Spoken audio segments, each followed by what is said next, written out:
टोपी ललका गमछा, है ललकी टोपी ललका गमछा, आ साइकिल निशान हो, आ दुखिया गरीबवा मजदूरवन के शान हो।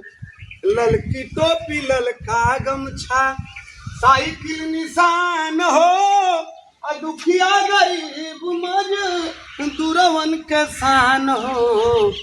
आ मिल के जितावा लोगन, अरे पीड़िए जितावा लोगन, बची संविधान हो। बतिया पर दिया भैया इतने ध्यान हो। ललकी टोपी ललका गमछा, आ साइकिल निशान हो, आ दुखिया गरीब मजदूरवन का शान हो। अगर हमारी बात अच्छी लगे तो तुम ताली मार दिया लोग। जनपद से लेकर पूरे प्रदेश में पीड़िया आंदोलन चल रहा है और दिन रात चल रहा है। जय हिंद, जय समाजवादी, अखिलेश यादव जिंदाबाद।